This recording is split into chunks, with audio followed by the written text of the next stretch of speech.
여러분의 친구 중에는 어떤 친구가 많은가요? 친구라 해도 모두가 다르죠. 밝고 명랑한 사람, 긍정적이고 낙천적인 사람, 언제나 웃는 사람. 이와 반대인 경우도 많습니다. 우울한 사람, 비관적이고 슬픈 사람, 언제나 남을 공격하는 사람. 싫은 친구가 있으신가요? 하지만 친구는 나의 모습을 반영하는 존재이기도 합니다. 나와 친구의 공통점이 없었다면 친해지기 어려웠을 테니까요.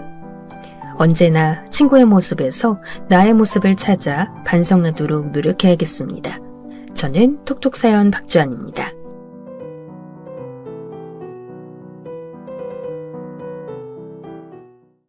안녕하세요. 계속 다른 분들 이야기 재미나게 듣다가 제 이야기 한 번쯤 들려드리고 싶어서 사연을 보냅니다. 저는 환갑이 넘은 나이 먹은 할머니인데요. 그래도 꽤 평안하게 살아오다가 얼마 전 황당한 일을 겪었던 터라서요. 저는 20 꽃다운 나이에 만난 남편과의 사이에 아들 셋을 낳았습니다. 남편이 워낙 착하고 성실한 사람이었던 터라 아들들도 모두 남편을 닮아 아주 모범적으로 자랐어요. 제 속 한번 썩여보지 않은 정말 착한 애들이었죠. 저희 친정도 나름대로 부잣집으로 그 지역에서 유명한 집안이었는데 남편은 무일푼으로 장가를 오긴 했지만 워낙 영리한 사람이었죠. 연애 결혼이었는데 남편은 저희 집이 어떤 곳인지 모른 채로 인사드리러 왔거든요. 아버지는 무일푼인 남편이 집안 재산 노리고 온 거 아닌가 의심하셨는데 남편은 그건 아니었어요. 다만 재산 차이, 집안 차이 때문에 사랑하는 사람과 결혼하지 못하는 건 말도 안 된다고 저희 아버지를 설득했고 아버지는 남편과 이야기하시다 사람이 참 괜찮다고 확신이 들어서 결혼을 허락해 주셨죠. 남편은 저를 걱정 없이 먹여 살리겠다고 호언장담한 것에 걸맞게 대기업에서 중역으로 일하고 있어요. 초반엔 힘든 일도 많았는데 그래도 저 고생 안 시키겠다고 정말 이악 물고 열심히 산 게 저희 남편이에요. 어떤 분들에겐 자랑과 잘난 척처럼 들릴지도 모르겠는데요. 사실이긴 하니까요. 남편은 해외 근무도 여러 번이라 외국 오가면서 살기도 했어요. 그런데 그때마다 애들을 전부 데리고 나가 살 수 없었거든요. 학교 문제, 친구 문제 여러 가지가 걸렸어요. 그래서 애들을 그냥 여기 두고 저희 부부만 나가서 살기도 했는데요. 그게 첫째 아들이 중학교 때부터 시작해서 막내 아들이 고등학교 졸업하고 대학생이 될 때까지 계속 반복됐어요.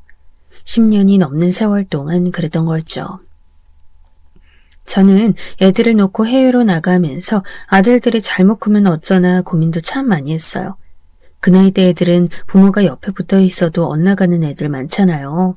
그런데 한 번에 몇 년씩 나가서 아이 얼굴도 못 보고 살다가 들어와서 한 1년 같이 살고 다시 나가는 세월이 10년 넘게 반복되었으니까요.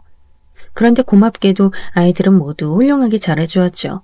아들들은 전부 남편을 닮아 절 무척 배려해 주었고 다정다감한 성격이었던 데다가 공부들도 잘했거든요. 첫째 아들은 해외로 유학 가서 박사 학위까지 따서 왔고요. 그래서 교수로 생활하고 있어요. 둘째 아들은 의대에 가서 의사 노릇하고 있고 막내 아들은 대기업 들어가서 연구원으로 생활하고 있죠.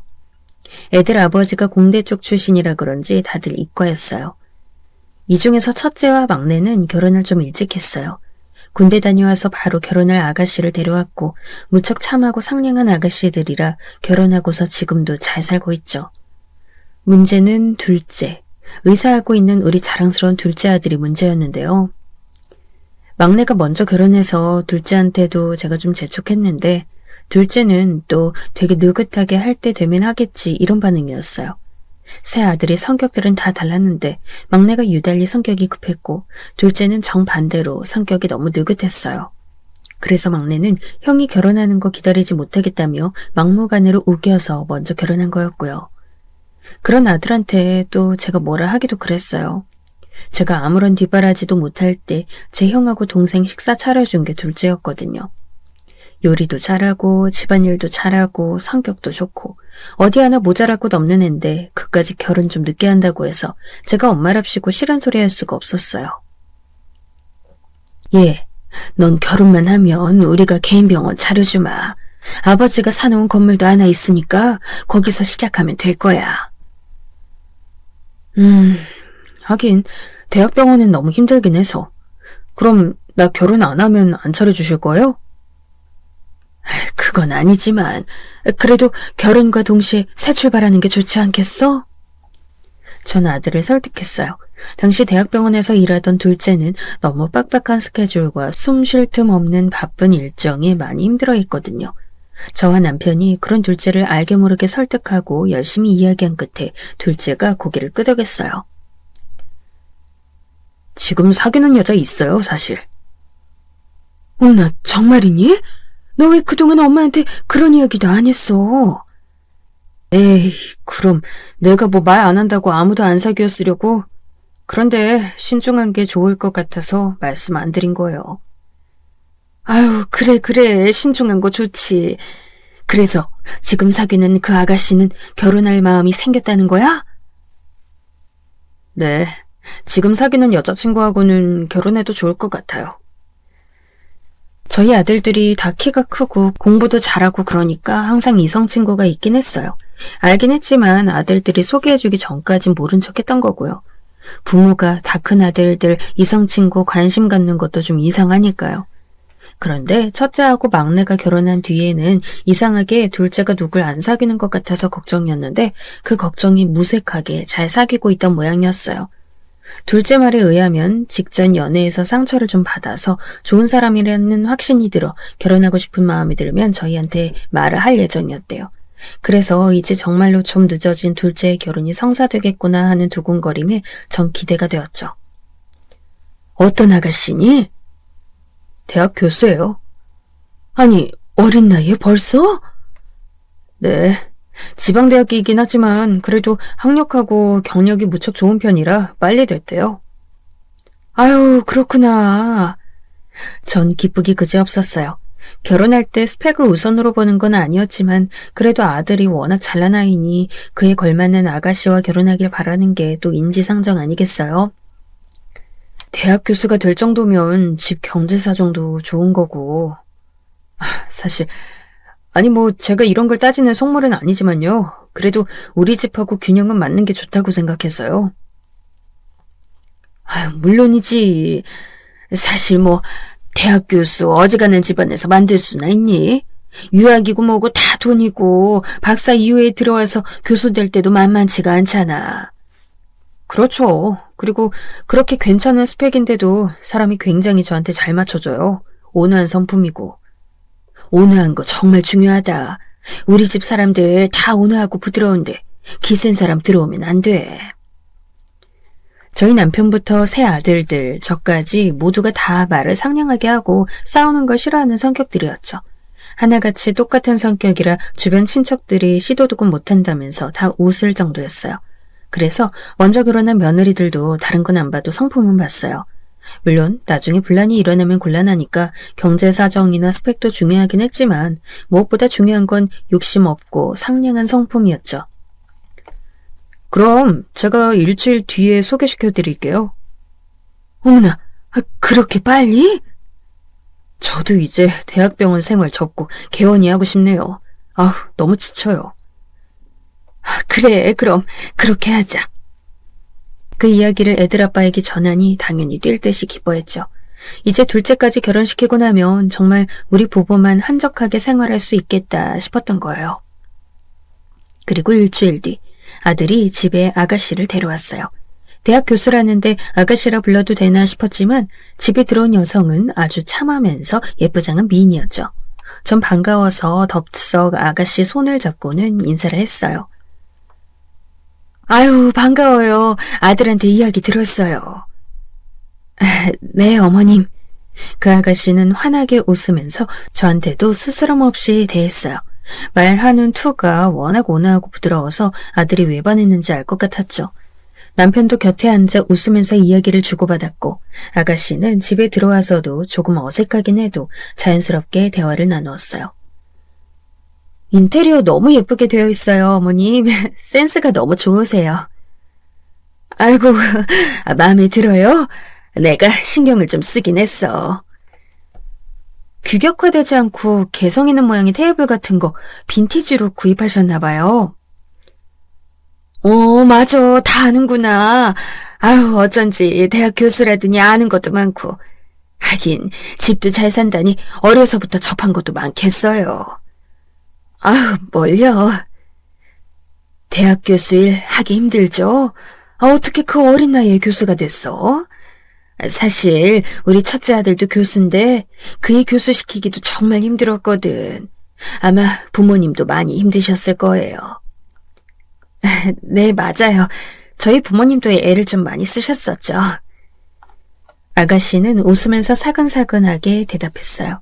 저는 며느리감으로 온 그 아가씨가 너무 마음에 들어서 손을 토닥거리며 계속 이야기했죠. 원래 차나 한잔 하고 가려고 했던 아가씨는 제 만류에 저녁까지 먹고 가게 되었어요. 내가 괜히 귀찮게 잡는 건 아니지? 아유, 걱정 말아요. 내가 그렇게 꽉 막힌 시어머니는 아니라서 결혼한 우리 첫째랑 막내 며느리들 1년에 한 번도 부르지 않으니까. 그냥 원하면 와서 간혹 밥은 먹고 갔는데 내 생일에도 난 우리 남편하고 나가지 자식들 안 불러요. 염려하지 말아요. 아니에요, 어머님. 전 어머님하고 자주 만나고 싶은걸요. 저희 친정에서도 가족들끼리 사이가 워낙 좋아서 시댁하고도 자주 오가면서 지내고 싶어요. 아가씨는 너무 부침성 있게 저한테 말하며 팔짱을 꼈어요. 나긋나긋하고 사근거리는 그 말투가 어찌나 예쁘던지요. 저는 아들이 느려도 사람 하나는 잘 데려왔다 싶어서 너무 좋았어요. 그리고 어머님, 저한테 말씀 편하게 하셔도 돼요. 저 이제 가족 될 사람인데 그렇게 존대 안 하셔도. 어머나, 그럴까? 그럼요, 어머님. 그래야 저도 진짜 어머님처럼 더 가까이 갈 수 있을 것 같아요. 꼭 결혼할 건데요, 뭐. 그 말에 정말 그 아가씨가 예비 며느리처럼 느껴졌어요. 이제 정말 가족이 되는 거잖아요. 전 정말 다른 며느리들한테도 가족으로서의 의무 같은 거 요구하는 사람이 아니었는데 그 아가씨는 그런 의무가 아니라 마음에서 우러나서 저와 친해지려고 노력하는 느낌이라 너무 좋았어요. 그리고 그날 예비 며느리는 밥을 즐겁게 먹고 돌아갔어요. 둘째 아들도 저녁 식사 시간 내내 즐거웠는지 얼굴이 상기되어 예비 며느리를 데려다 주러 갔고요. 전 애들 아빠한테 식후 커피를 내주면서 그랬어요. 아유, 둘째가 늦긴 해도 사람은 제대로 데려왔네. 그런가? 왜요? 남편은 뭔가 좀 대답하기 망설이는 눈치였어요. 전 좀 이상했죠. 사실 남편이 저보다 더 사람이 좋고 너그러운 편이거든요. 그래서 당연히 며느리감한테 무척 만족할 줄 알았는데 뭔가 좀 못마땅한 눈치였어요. 아니, 좀 뭔가 꺼림칙한데. 아니, 뭐가요? 말로 딱 짚을 순 없는데 뭔가 그래. 아유, 이가 괜한 트집을 잡고 그래요. 평소엔 안 그런 사람이. 그러게 말이야. 왜 이렇게 찝찝하지? 남편은 고개를 갸웃거렸어요.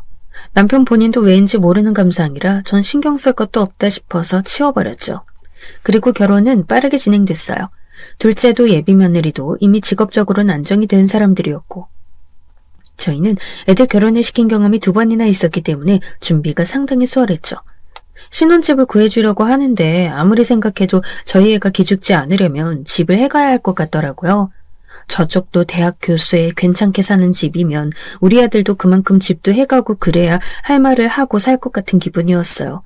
그만큼 며느리네 집에서도 혼수를 해주겠지 싶고 살면서 아들한테도 잘해주겠지 싶어서요. 첫째 아들과 막내 아들도 다 신혼집은 작은 걸로나마 저희가 해주었기 때문에 당연히 그래야 하기도 했고요. 그 이야기를 했더니 둘째 아들은 어쩐 일인지 고개를 저었어요. 아니에요, 엄마. 그건 저희가 알아서 할게요. 왜? 엄마 아빠가 그 정도는 해줄 수 있어. 개원 비용에 집까지. 그건 아니에요. 저랑 여자친구가 알아서 집 정도는 구할 수 있어요. 여자친구도 집 사는데 돈 보탤 수 있대요. 아들은 개원 비용에 집까지 부모님이 해주는 건 말도 안 된다며 버텼어요. 저는 그냥 아들이 다 생각이 있겠거니 싶어 물러났죠. 며느리네 집도 잘 산다고 하니 집 정도야 얼마든지 해주겠구나 싶기도 하고 사실 개원까지 하면 큰 비용이기도 했고요. 그래서 저는 집은 사주지 않기로 하고 대신 호텔 예식으로 진행하기로 했어요. 국내에서 제일 좋은 호텔에서도 상당히 큰 홀로 예약해야 했죠. 저희 집 하객들이 정말 많거든요. 남편이 대기업 임원인 터라 남편 보러 오기 위해 들르는 하객들이 정말 많았고요.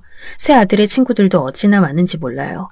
둘째 아들 관련해서는 지금 일하는 대학병원에서 아는 사람들이 다 올 거 생각하면 아무리 큰 홀을 잡아도 터져나갈 걸 각오해야 했죠. 얘야, 내가 생화로 전체를 다 꾸며주마. 어머님, 호텔 예식에서 꼭 가격이 제일 많이 나간다면서요? 그래, 그렇지만 내가 그 정도도 못해주겠니? 예비 며느리는 대학 교수답게 아주 세련된 스타일이었고 그만큼 센스도 있었죠.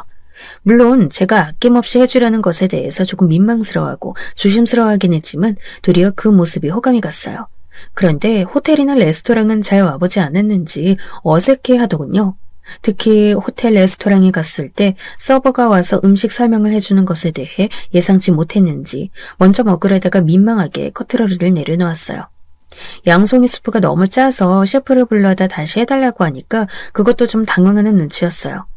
하긴 뭐 요즘 젊은 사람들은 호텔 레스토랑이 가성비 떨어져서 잘 오지 않을 수 있겠더군요. 아무리 대학 교수의 잘 사는 집 딸이라고 해도 취향이 모두 같은 건 아니니까요. 호텔 예식장을 함께 구경하면서 이것저것 의논하고 나서 저희는 혼수 역시도 같이 결정하기로 했어요. 제가 먼저 나서서 오지랖 넓게 혼수를 같이 결정하자고 한 건 아니었고요. 예비 며느리가 먼저 저한테 와서 같이 카페도 가고 혼수도 골라달라고 하면서 요청을 했어요. 저야 기분 좋았죠. 어머님이 워낙 센스가 좋으신 것 같아서요. 저는 좀 그런 쪽으로 둔해서. 너처럼 예쁘고 옷도 잘 입는 아이가? 아유, 나는 나이를 먹어서 잘 몰라. 아우, 설마요. 어머님이 살림도 꼼꼼하게 아시고 제가 생각지 못하는 살림살이 제품들 봐야 하는 포인트도 잘 아시잖아요. 제가 도움을 받는 거죠. 예비 며느리는 어느 때처럼 무척 부침성 있게 밝게 웃으며 말했어요. 전 예비 며느리의 그런 사근사근한 면이 너무 좋았어요. 세 아들이 모두 성격이 좋긴 했지만 그래도 딸하고는 달랐거든요. 엄마 마음 찰떡같이 알아주고 같이 쇼핑 가서 커피도 한 잔 마시고 그런 딸의 친근함을 전 전혀 못 느껴봤어요.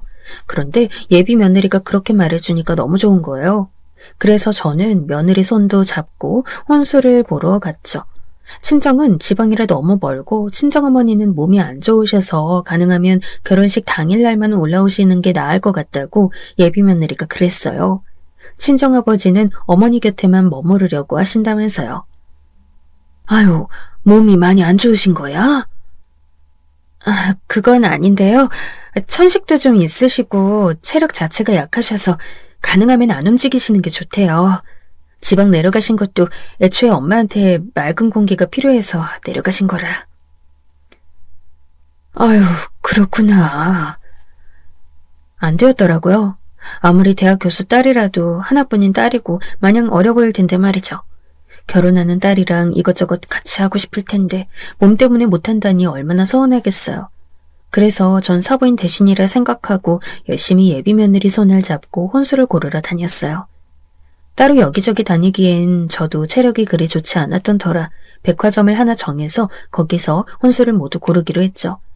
제가 항상 다니는 백화점 등급이 높기도 했고 그래서 VIP 라운지 들어가서 커피도 한 잔 마시며 서비스도 받기도 했는데요. 며느리는 그것도 좀 익숙치 않아 보이더군요. 지방에서도 어머님이 백화점 잘 안 다니셨어? 네네. 막 돈 쓰는 걸 별로 안 좋아하시고 게다가 몸이 안 좋으셔서. 하긴 그랬겠구나. 좀 의아하긴 했지만 납득할 수 있었죠. 그런데 대화를 하다 보니 세련된 옷차림을 한 것에 비해서 예비 며느리는 여러 가지 문화적인 경험들도 좀 적은 것 같더군요. 대부분 당연히 관람하게 되는 발레 공연 같은 것도 거의 가본 일 없다고 했고 계속 공부만 했다고 했어요.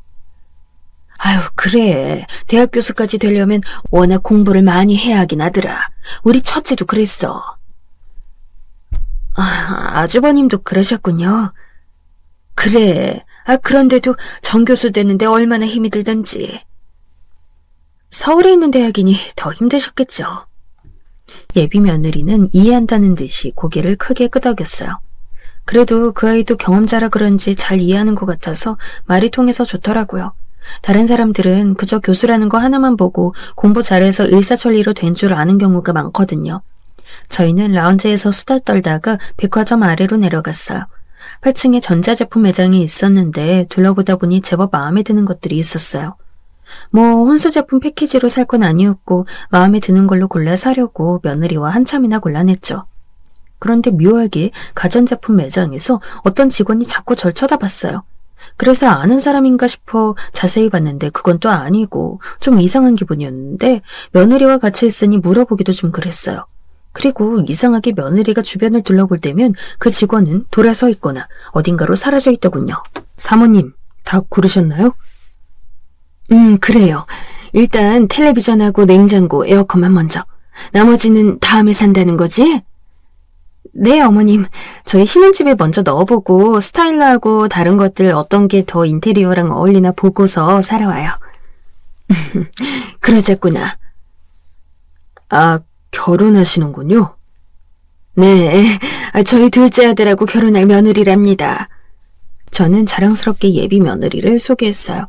단골로 오래 다녀서 그 전자매장 매니저를 제가 좀 알았거든요. 대학 교수고 잘 사는 집 귀한 딸이에요. 우리 둘째 아들한테 과분한 며느리죠. 벌써 결혼하신 건가요? 아니, 이제 해야지.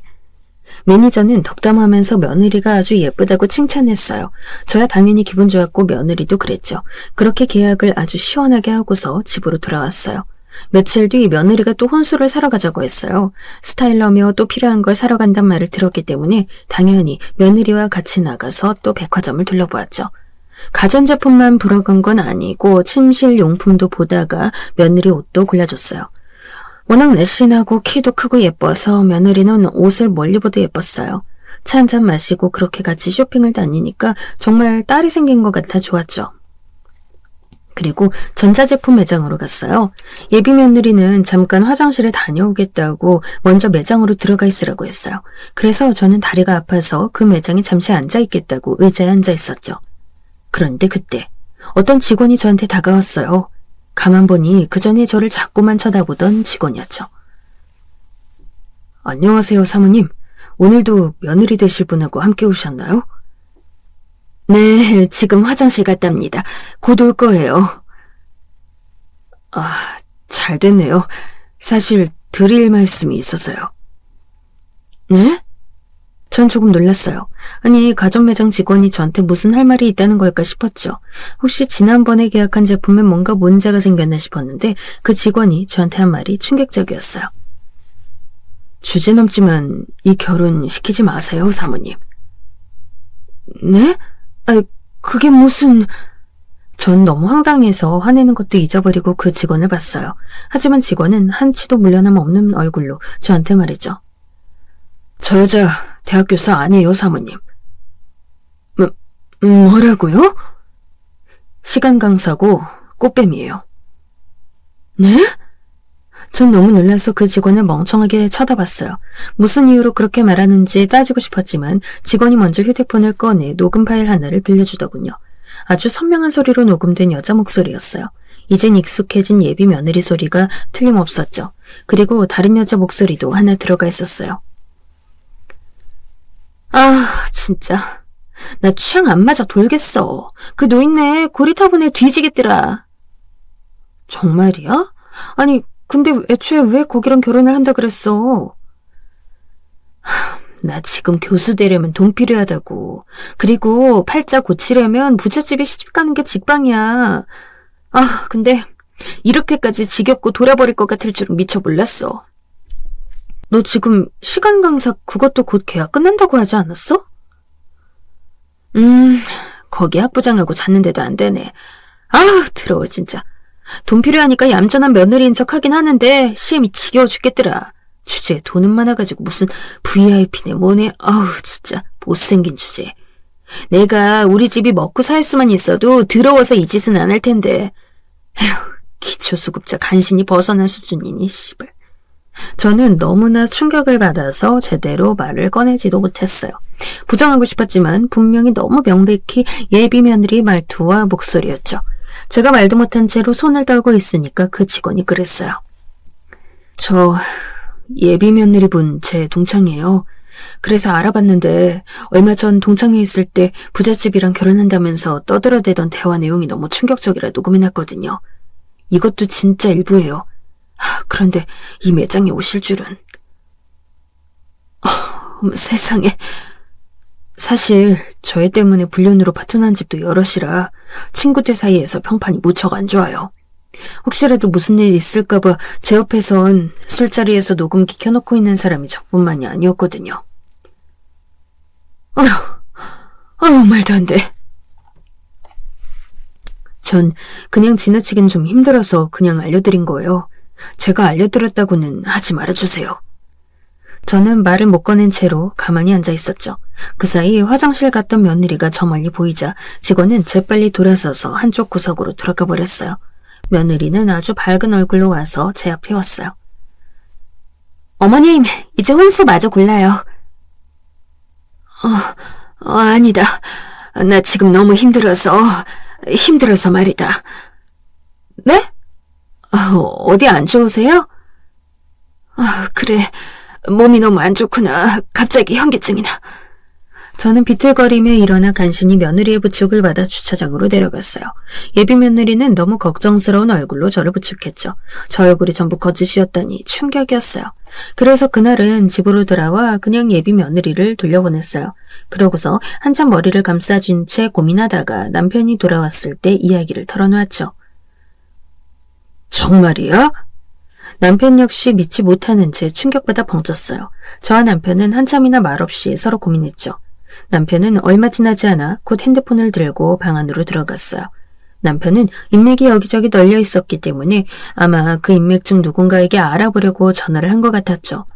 곧 방에서 나온 남편은 어처구니가 없다는 얼굴로 한숨을 푹 쉬었어요. 에휴, 정말이군.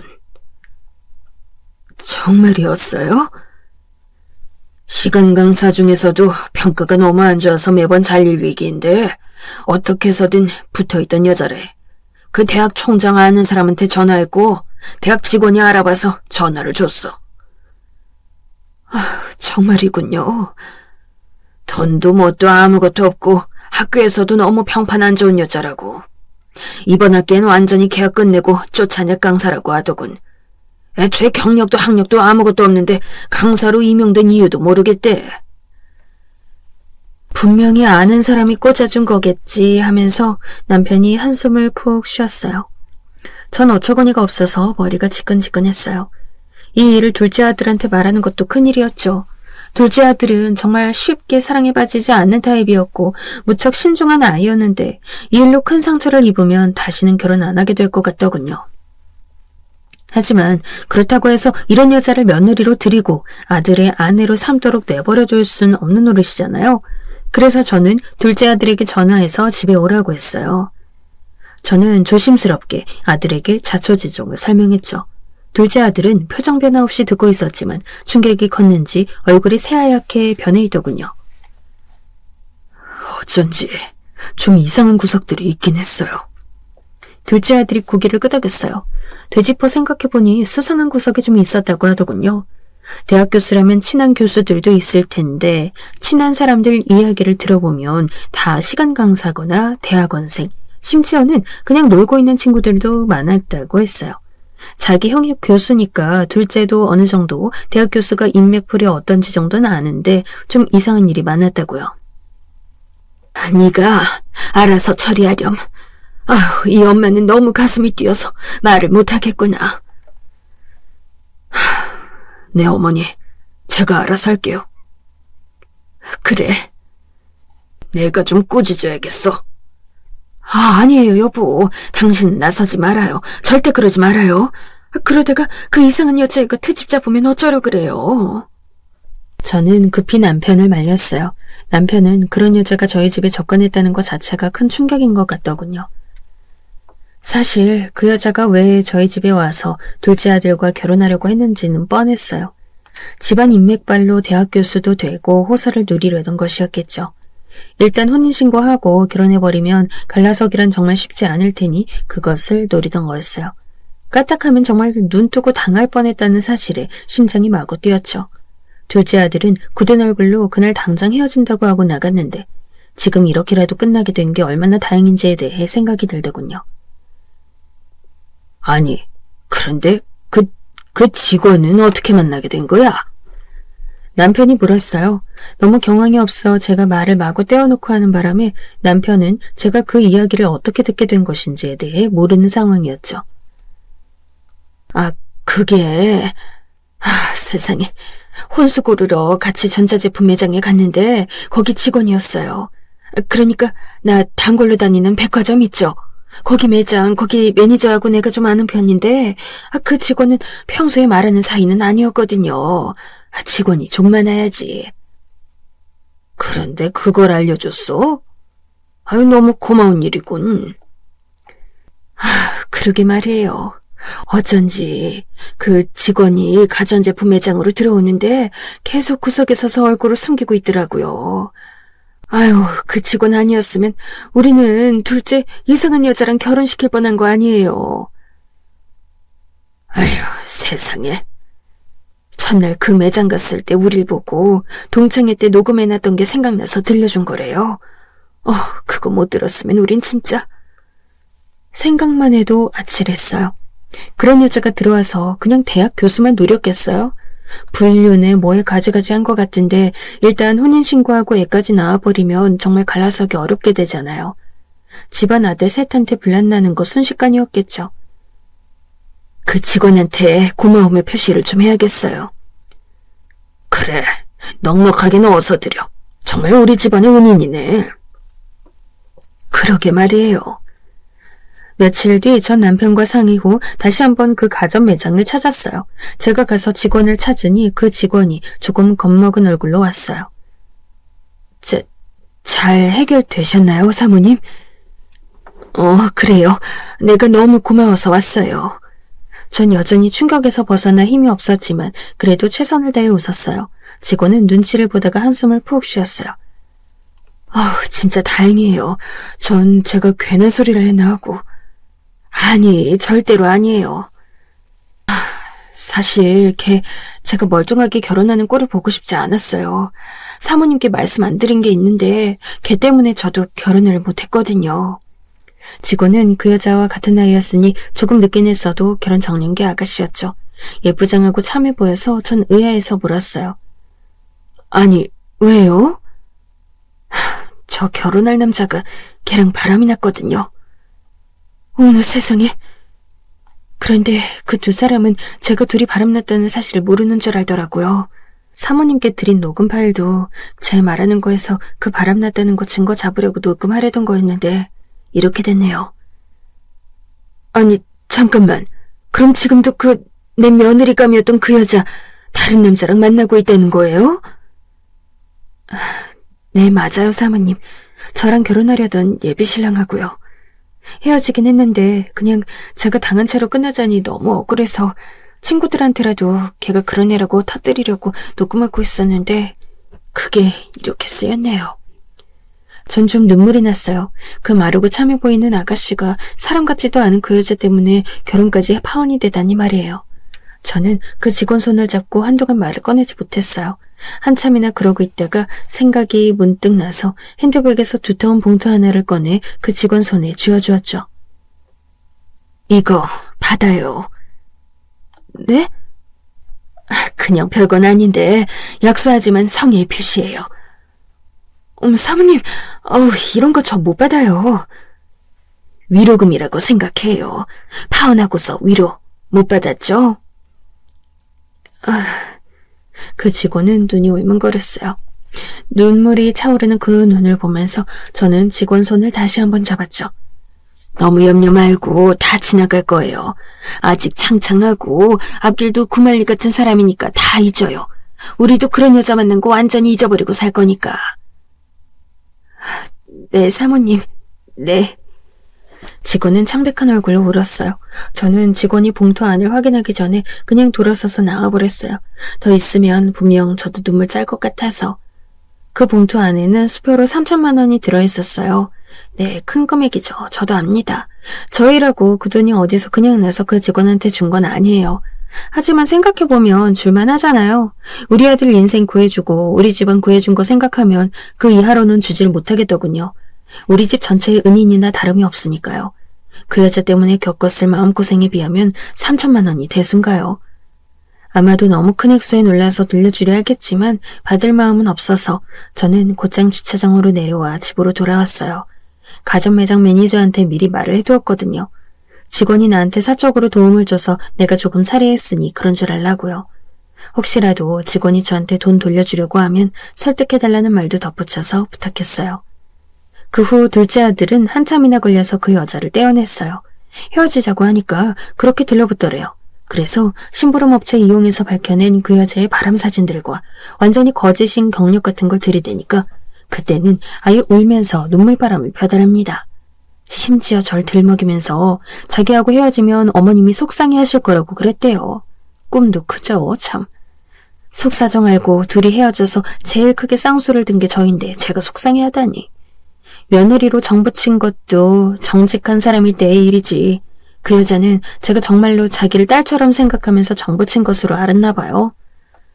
착각은 자유지만 너무 어처구니 없는 소리를 하니까 기가 차더라고요. 어찌나 과대망상이 심한지.